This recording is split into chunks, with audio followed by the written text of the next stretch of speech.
Время новостей на канале Абаза. В студии Марина Будба. Здравствуйте. Сегодня в выпуске. Подтоплены дома и кладбища, размыты сельские дороги и мосты. Местные жители остались без связи. В результате обильных осадков из берегов вышла река Дгамщ. В зоне подтопления села Кутол и Чгерда.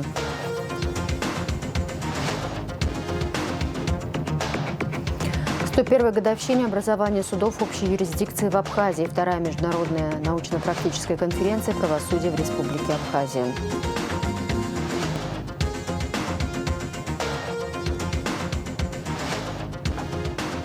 Апсны Крю, первая абхазская школа брейк-данса. В эфире Абаза ТВ продолжается рубрика «Люди дела». В результате обильных осадков из берегов вышла река Дгамщ. В зоне подтопления оказались села Кутол и Чгерда. Несколько семей в Чгерде оказались отрезанными от мира из-за обвала моста. У многих затоплены дома, сады и огороды. Пострадали хозяйственные помещения, погибла домашняя птица. Глава государства Аслан Бжани, а также руководители МЧС и УКС выехали на место происшествия, чтобы оценить ущерб и составить план по ликвидации последствий стихии. Подробности у Надежды Боровиковой. Около 4 часов утра главу села Кутол Геннадия Цулая разбудил телефонный звонок. Жители села сообщили, что река Дгамщ вышла из берегов. В некоторых местах не помогли даже дамбы и высокие насыпи из щебня. С правого берега реки Дгамыш на нескольких участках прорыв был, и вода уже в центр пошла. Но потом вода стихла постепенно, вот сейчас, где мы здесь стоим, вот с этой стороны вода текла полностью, здесь речка была. Вот сейчас благодаря помощи, которую нам оказали, технику прислали сразу своевременно, перекрыли дорогу, которую вы видите, и вода уже обратно сюда зашла. В некоторые дома вода зашла, к сожалению, Я вам точно конкретно не могу сказать, мы пока еще будем объезжать каждый дом. Но в тех местах, где мы были, в одном месте дом полностью, вода зашла, это у какалевцев, в Зуре Какале. В доме Папа Скири, во двор вода зашла, там буквально под домом уже вода шла, у нас даже кадры есть. И потом вода постепенно стихла. Дом Тимура Чкадуа первый от реки. Вода в дом не попала, и домашнюю птицу удалось спасти. Но сад и огород все еще в воде. Утром рано, часиков 6, вода прошла. Все, встали все. Все, что можно было убрать, убрали. И вышли на улицы. Уже полный двор был везде, огород здесь как море, вода шла. Вышли на берег, все соседи собрались. Ничего такого нету сейчас трагического. Затопило все, огород. Фрукты, картошка, огород, фасоль. Мы шланг взяли сразу, это уже не первый раз, мы уже знали, начали мыть. Все помыли, вокруг все бетоны, где кафель, Пока не засохло, все мы помыли. Именно Тимур Чкадуа и его соседи, вовремя сориентировавшись, смогли спасти свои дома от подтопления. Они засыпали щебнем прорыв, затопивший дорогу к их домам. Поехали за трактором. Депутату позвонили в Голландию, он трактор нам дал. Мы привезли трактор, трактористы, мы воду перекрыли, а то здесь метр вода была бы, если мы там не перекрыли бы. С самого утра на месте стихийного бедствия побывал министр чрезвычайных ситуаций Лев Квициня, руководитель УКС Тимур Агрба. Часть техники была экстренно переброшена в район наводнения, чтобы локализовать подтопление там, где это возможно. Госкомпания «Абхазберегозащита» уже больше года работает в Ачимчирском районе. Сейчас работает в селе Пакваш. После чего как раз таки и планировалась переброска техники в село Кутол, но сегодня в связи с тем, что такое чрезвычайное происшествие у нас в Кутоле, было принято решение перебросить технику из села Пакваш в Кутол. Ожидаем приезда техники в течение часа-двух, и уже специалисты начнут работу. Конечно, работы тут нужно провести масштабные, локальные, в прошлом, позапрошлом году локально какие-то работы тут были проведены, но этого недостаточно, потому что глобально, масштабно уже тут лет 10 работы не проводились. Сейчас есть уже распоряжение премьер-министра о том, чтобы тут глобально начать работы. Вот теперь уже с сегодняшнего дня специалисты приступят. В селе Джгерда ситуация куда хуже. Оно расположено выше по течению реки, и здесь потоком воды повреждены 3 моста. Около 40 домовладений затопило, в том числе дом Леона Амичба. Ближе к 5 утра набрали нам, сказали, мы вообще в Сухуми проживаем. Ну, здесь наше владение. Набрали, проехали. Это уже 3-й раз в течение 2 лет. В прошлом году вообще за месяц 2 раза нас потопило полностью. И в доме, и в ванной, везде. Здесь вы сами видите, забора нету. Ну, это здесь вы сами видите, здесь даже невозможно будет ездить. В тот раз было, надо сыпать и так далее. Ну, 3-й раз уже. У многих соседей вообще цыплят нету, кур нету, все вообще. Ну, это здесь нежило, здесь казарменная часть. Вот все как ил, полностью ил. Грязная вода, яма не анагель полностью. Здесь и стеклянный блок ялху полностью, ракет полностью отзабран. Агана хелоп еще кшера. Тогда еще нахотла, агана хелоп 3-й раз уже. Она хенджеру бы все полностью. Авина гивнала это андах навет, зих навет. Иш боб йо 3-й раз уже. Ускана якпораб седа хаги ему ходит. Вообще я хай гони кше там, вообще я хай гони кше. Бывший глава села Джгерда Адгур Амичба тоже борется с последствиями наводнения. Дом уже почти вычистили. Тут действительно важно быстро смыть грязь, пока она не засохла. А вот во дворе и в хозяйственных постройках работы предстоит немало. Пока что хозяин с трудом может дойти до того немногого, что уцелело. Одна соседка позвонила мне, это было после 4 утра. Проснулся, она говорит, что у вас? Я говорю, не знаю, пока выхожу, захожу в дом, там уже есть вода. И все, я сразу уже, мы привыкли к этому делу, это не первый раз. Нашел сапоги, вышел, начал там подкладывать какие-то целлофаны, но уже было поздно, остановить было невозможно. Поток шел очень сильный. Вот, сами видели, что произошло. Не осталось ни заборов, ни амбаров, ничего. Цыплята, которые там сидели, они утонули. 1 цыпленок всего остался из всех. До этого 2 раза подряд тоже были сильные наводнения, сейчас очень сильные наводнения. Да не только здесь у нас, все соседи наши страдают, так же, как и мы. Остановить воду очень тяжело. Речушка, она вроде бы маленькая, но при ливневых дождях происходят очень тяжелые вещи. Справиться сложно. Новый глава села Адамур Амичба с самого утра собирает информацию о масштабах подтопления. Часть жителей осталась без света, так как столбы электропередач упали, спровоцировав обрывы. Но электрики уже работают над решением проблемы. Несколько домовладений оказались буквально отрезаны от села из-за разрушенных мостов. 3 мостов фактически не было. Ну, подмыли мосты, чтобы машина дальше не может проезжать. И за этими мостами там где-то 7 дворов, где-то 8 дворов, в котором подступа не было с утра. И сейчас тоже в данный момент сами видите, в каком состоянии. А так прямая дорога тоже подмыла, чтобы машина не могла проезжать. Еще километров 2-3 дорога идет, населенный пункт, тоже люди живут, дворов 20-30. К ним тоже не можем попасть, только сверху объездными путями пришли, посмотрели. Физически, слава богу, никто не пострадал. И дальше здесь внизу 7-8 домов, к которым вода зашла. Птица погибла у многих. Еще дорога в Ладу, то, что Джгерда Лада соединяет, тоже мост остался, но за мостом речка вышла из берегов, и спереди моста подмыла всю дорогу. Тоже проезда нету между этими селами в данный момент, только объездными путями. Президент Аслан Бжаня проинспектировал места затоплений, в том числе разрушенные мосты в Джгерде, и пообщался с местными жителями.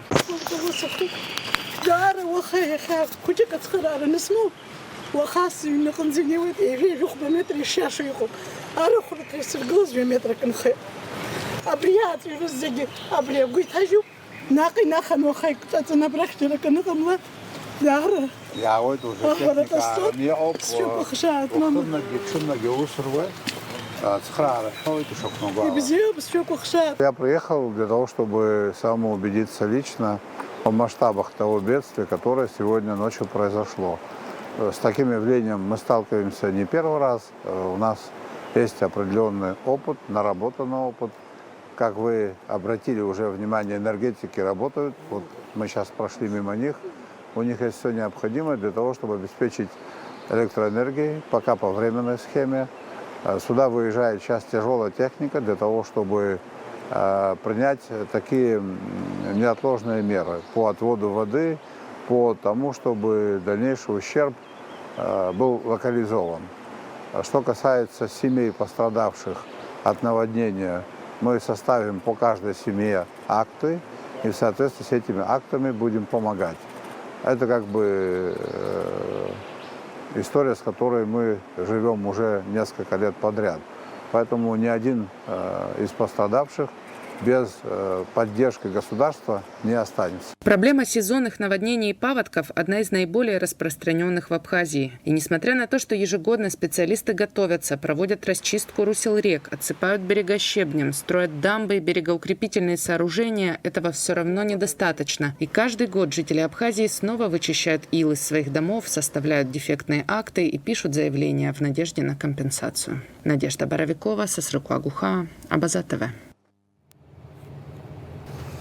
Главные российские новости. Президент России Владимир Путин направил в Совет Федерации кандидатуры на должности руководителей федеральных министерств и ведомств. Он также подписал указ о назначении на пост секретаря Совета Безопасности Сергея Шойгу, занимавшего с 2012 года должность главы Минобороны. Новым министром обороны предложен бывший первый зампред правительства Андрей Белоусов.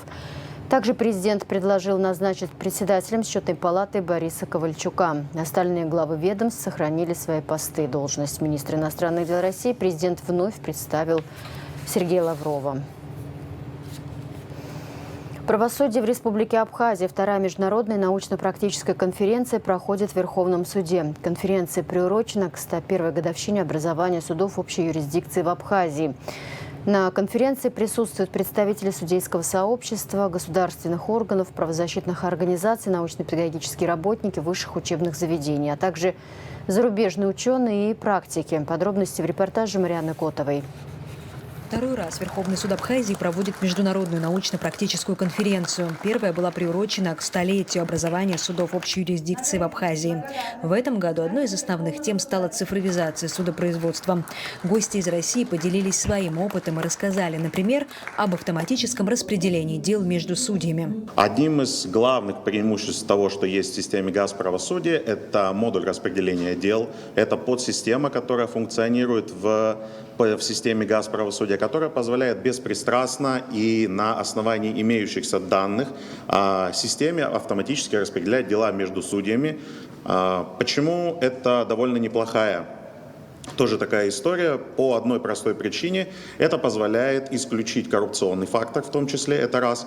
И, во-вторых, убрать специализацию у судей, которая когда-то была в Российской Федерации. Докладчик из Абхазии также рассказал о преимуществах цифровизации и тех плюсах, которые в республике еще предстоит оценить. Понятие цифровизации судебной системы обязательно следует включать такие компоненты, как обеспечение судов компьютерной техникой, разработку сопровождения специального программного обеспечения для судов общей юрисдикции, это оснащение судов системами аудио-видео протоколирования судебных заседаний, оснащение оборудованием для видеоконференц-связи и, конечно же, оснащение судов программным обеспечением для электронного документооборота, поскольку сейчас у нас существуют с этим некоторые проблемы. Отметить, что внедрение автоматизированных систем в деятельность судов может привести, конечно же, к значительному сокращению сроков рассмотрения дел и также сокращению количества незавершенных дел, а также значительно в лучшую сторону, конечно же, влиять на эффективность работы аппарата суда.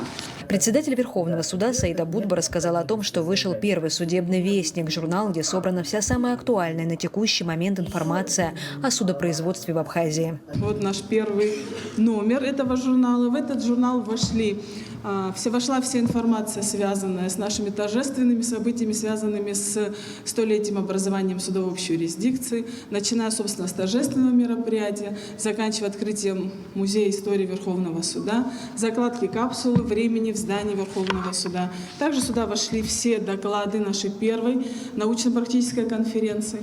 В нашем нашем журнале есть еще исторические страницы. И наш первый выпуск журнала «Вестник Верховного суда» посвящен первому председателю Верховного суда Абхазии Алане Дмитрию Ивановичу. Я хотела бы, конечно, воспользовавшись случаем, поблагодарить всех его родственников, которые нам предоставили фотографию и всю информацию о его жизненном пути. Конституционным основам осуществления правосудия по семейным спорам в Абхазии посвящался доклад кандидата юридических наук, члена адвокатской палаты Республики Татарстан Надежды Муратовой.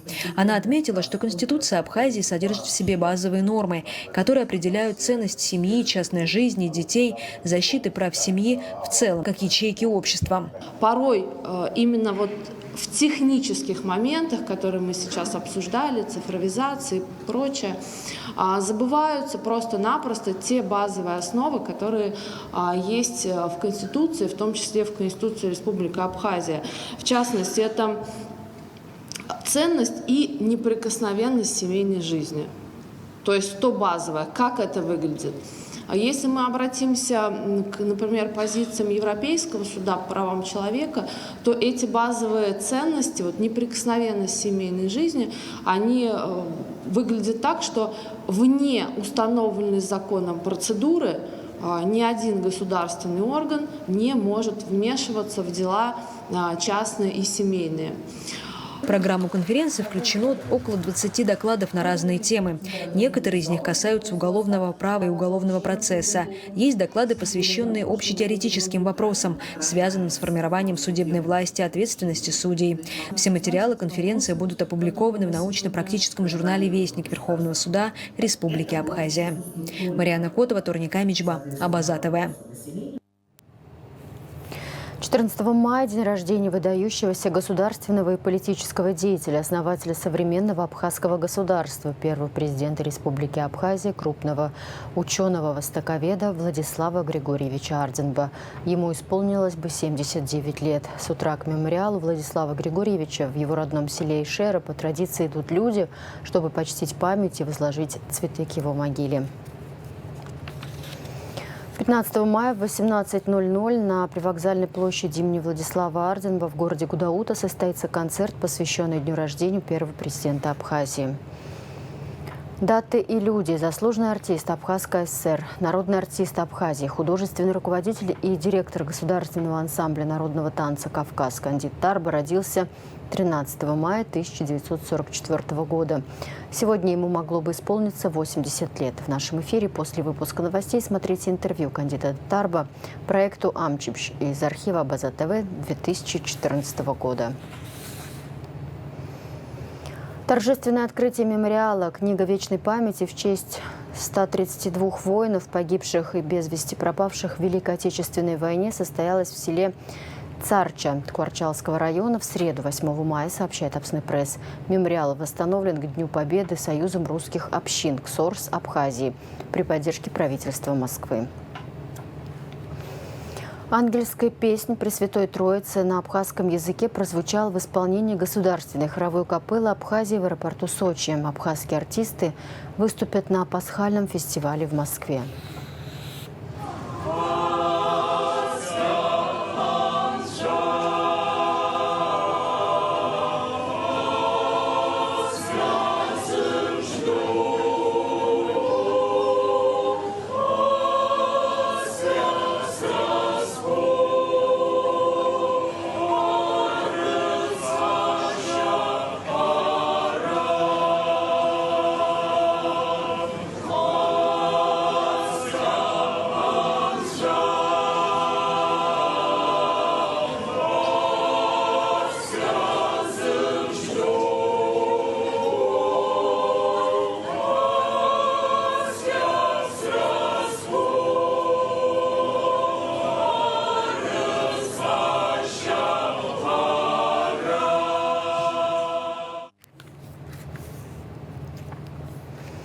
Программа государственной хоровой капеллы Республики Абхазия, которая выступает в рамках пасхального фестиваля, состоит из абхазской музыки. Это народные песни и произведения абхазских композиторов. Также капелла представит 2 произведения зарубежных композиторов. 23-й Московский пасхальный фестиваль проходит с 25 по 16 мая и включает 3 программы – симфоническую, хоровую и звонильную.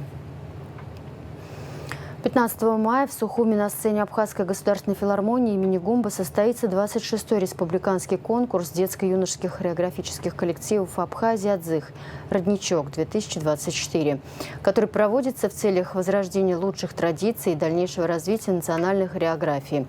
Учредителем конкурса является Республиканский центр народного творчества имени Ивана Кортуа, автор проекта заслуженный работник культуры Республики Абхазия Нурик Варча.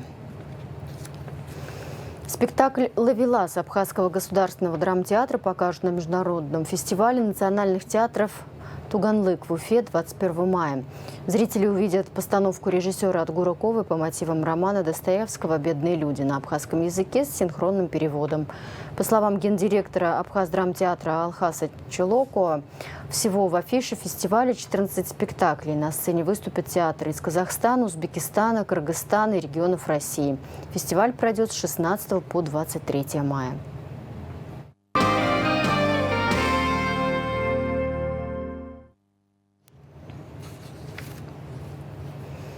Краснодарские таможенники передали конфискованные автомобили на нужды специальной военной операции. 5 транспортных средств, изъятые в городе Сочи за нарушение таможенного законодательства, переданы в Минобороны. Автомобили были выявлены и изъяты на таможенном посту МАП «Адлер» Краснодарской таможни, а также на территории города во взаимодействии с УВД по городу Сочи. Информация правоохранителей. 1348 нарушений ПДД выявили сотрудники ГАИ Абхазии за прошедшие праздничные выходные. 38 водителей привлечены к ответственности за нетрезвую езду, 90 за нарушение норм тонировки. Сотрудники УВД по Гагарскому району раскрыли кражу на территории строящейся гостиницы «Изумруд», расположенной в городе Гагра. Подробности в материале пресс-службы МВД Абхазии. Сотрудниками УВД по Гагарскому району раскрыто преступление имущественного характера, совершенное на территории строящейся гостиницы «Изумруд», расположенной в городе Гагра, улица Базга, откуда были похищены электроинструменты и прочий инвентарь. Принятыми оперативно-розыскными мерами установлен подозреваемый, впоследствии задержан Шамба Эрик Рудольфович, 2000 года рождения, проживающий в поселке Бзыпта. В ходе обследования жилища и прилегающей территории в лесном массиве за домовладением по месту проживания задержанного сотрудниками уголовного розыска УВД по Гагарскому району похищенное имущество было обнаружено и изъято. Заявление о краже электроинструментов со строящегося туристического объекта поступило в дежурную часть районного управления внутренних дел от руководителя предприятия. При этом сумма ущерба составила 677 250 рублей. По данному факту, в соответствии с пунктом Б части 4 статьи 155 Уголовного кодекса Республики Абхазия, следственным отделом Гагарского УВД возбуждено уголовное дело, по которому проводится расследование. Приняты меры по задержанию второго соучастника преступления.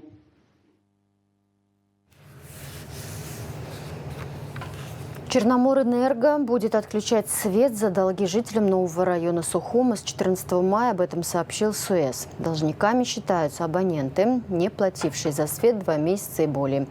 В апреле электричество отключали более 500 абонентам.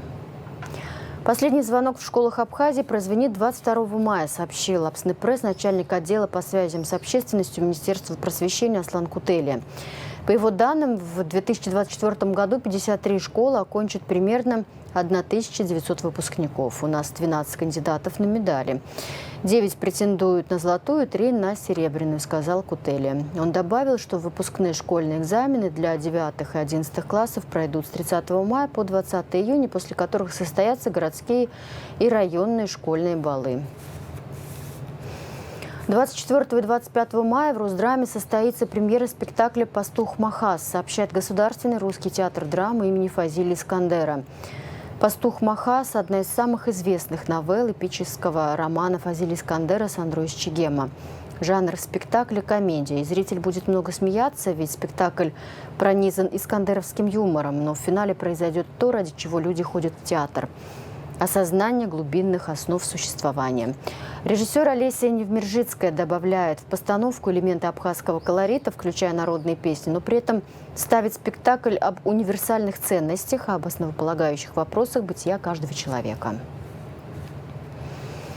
В эфире Абаза ТВ продолжается новая рубрика «Люди дела». Ее герои – предприниматели, спортсмены, фермеры, танцоры и актеры. Все те, кто приложил максимальные усилия для развития своей сферы деятельности. Герои очередного репортажа рубрики «Зачинатели» и продолжатели еще недавно нового для Абхазии вида хореографического искусства брейк-данса, секция которого с 2009 года официально работает при столичной детской школе искусств номер 1 имени Ковача. Говорили, перестань танцевать, лучше займись учебой. Я люблю трудиться. Абхазские танцы – это идет традиции, безусловно. Какие-то правила, какая-то гордость за спиной должна быть, безусловно. Все-таки это другое. Рожденный в начале 70-х годов прошлого столетия, брейк-данс, как часть хип-хоп культуры Америки, в Абхазию пришел лишь в 2009-м. Первую абхазскую команду в этом виде танца под названием «Апсне Крю», а год спустя и первую школу брейка, создают трое парней – Джамал Тачуля, Константин Лазариди и Адгур Саманба. Официально на самом деле в 2009 году 3 человека. Я вообще Творчельский, Костя Лазариди был Сухумский, а Адгур был Саманба Гудовский. Вот, собрали и решили создать команду «Апсне Крю».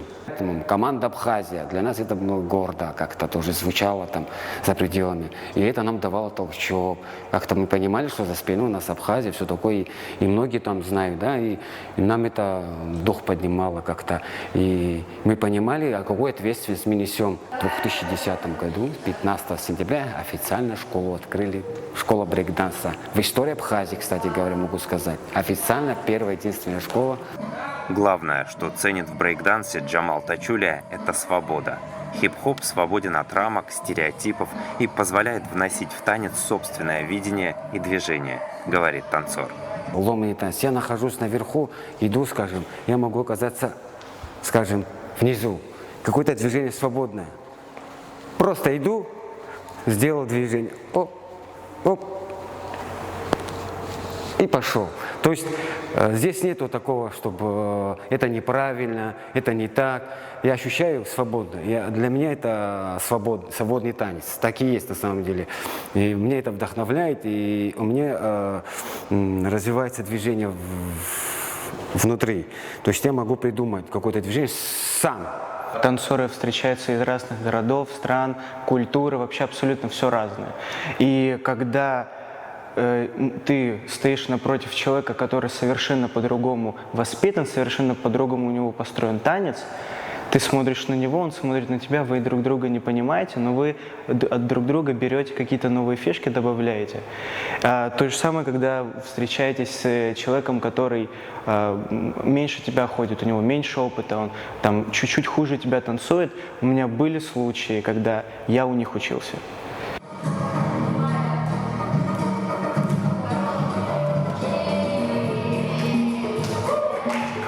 Один из учеников Джамала Тачуля, Владимир Дахнадзе, обладатель наград уже многих фестивалей брейка, мечтает попасть на мировые соревнования формата ТОП-16. Есть такой чемпионат номер 1 в мире, Red Bull BC1, ТОП-16 лучших танцоров мира. Я очень хочу туда попасть и быть зрителем, и быть участником этого чемпионата. Брейк помогает двигаться не только на танцполе, но и по жизни, преодолевать трудности, трансформировать в движение отрицательные эмоции. Танец, как сказать, мне дает спокойствие. Если даже человек на меня агрессивно подходит, там, скажем, да, я могу благодаря этого танца, я могу так спокойно так ему ответить, понимаете, донести до него, что нельзя тратить, нельзя гнев показывать, просто оглянись, посмотри просто и успокоиться, скажем, понять, почему ты именно вот гнев показываешь, когда можно, скажем, да, тихо, спокойно поговорить. Мы можем каждый себя характер показать, но характер разный бывает, там, покажи характер вот в танце. Должен иметь какую-то определенную форму. Нельзя просто вот так ходить, как мармеладки, знаете, такие, нельзя. Надо четко. Особенно тебе сейчас говорю, что я другой сделала. Ясно? Думайте над каждым своим движением, над каждой своей формой. Потому что все,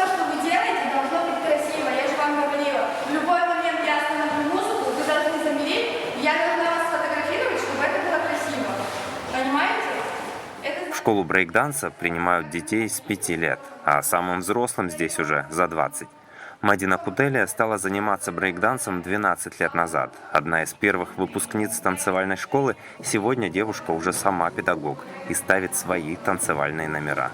Только взаимодействуя с миром можно развиваться, уверена Мадина.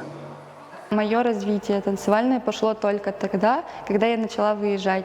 И только потом я поняла, что вот ты выезжаешь, ты видишь все, что происходит вокруг тебя, а это уже другое. Это не то место, не те люди. Это совершенно новые элементы, новый взгляд. Это очень важно в любом творчестве. Это прибавляет работоспособность, и ты с новыми силами берешься за то, что у тебя не получалось, допустим, раньше, и у тебя это получается. Практика так показала, и мы поэтому решили, что будем часто это делать. Мы все время все обсуждаем, мы постоянно разговариваем. И самое главное, мне кажется, это то, что помимо танцев мы умеем общаться с детьми. То есть мы можем общаться, мы можем просто выйти, не танцевать, просто сесть на лавочке и долго говорить. Мы даже вот ездим, когда во всякие поездки, мы очень много разговариваем.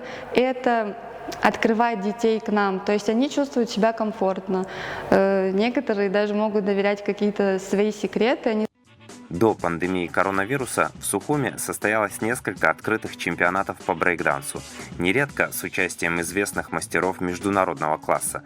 В мечтах Джамала Тачулия не только возродить первенство, но и организовать в Абхазии чемпионат мира по брейку и даже пригласить сюда основателя этого танца.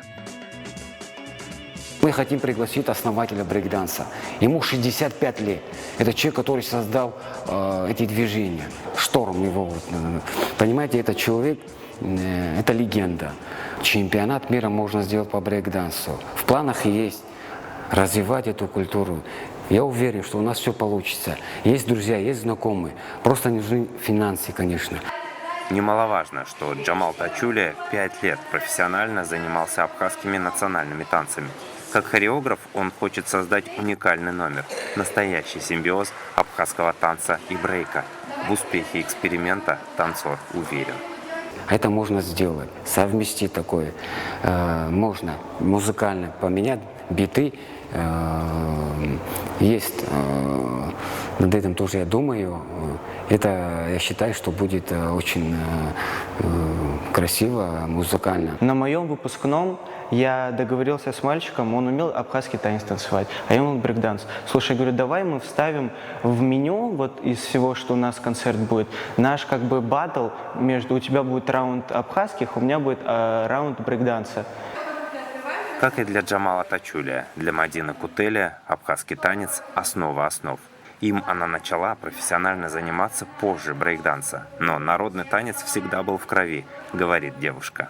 Танцевать я люблю с детства. И вы знаете, есть такой момент, что если бы вдруг в детстве у меня получилось бы пойти именно на абхазские танцы, я бы пошла по этой тропе, скорее всего. Я хожу по дому даже сейчас и могу там махать руками, там ножками потопывать, восьмушками ходить. Мне это нравилось. В принципе, я человек-танцор по жизни. Я люблю танцевать и брейк, и абхазские. Национальное никогда не уйдет на второй план, потому что пока мы есть, пока мы живы, национальное будет жить внутри нас. Наверное, даже я наглядный пример тому, потому что занимаясь 12 лет уличным танцем, я пришла танцевать Кавказ. И ни разу не пожалела ни о тех танцах, и не о том, что я пришла танцевать совершенно новое для меня.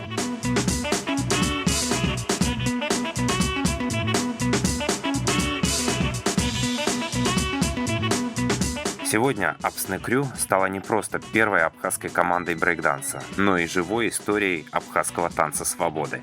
Танца, в котором столь же много от того самого афроамериканского и пуэрториканского ритма улиц Бронкса, сколь и от истинно абхазского, зажигательного и будоражащего кровь ритма гор, моря и солнца.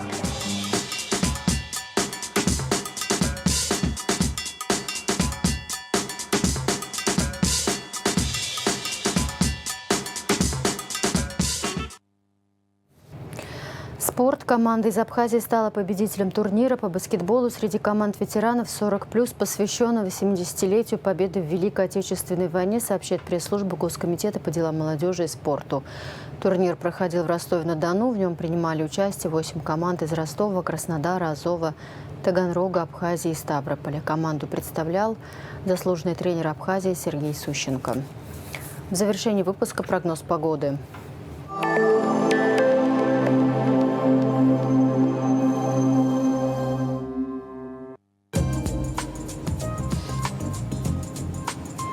Во вторник, 14 мая, в Абхазии ожидается облачная с прояснениями погода, временами дождь разной интенсивности и продолжительности, возможно гроза, туман. Атмосферное давление нестабильное, ветер слабый, умеренный, температура воздуха ночью 8-13, днем 12-17. Температура морской воды плюс 16, волнение морской воды значительно умеренное, относительная влажность воздуха 70-90%.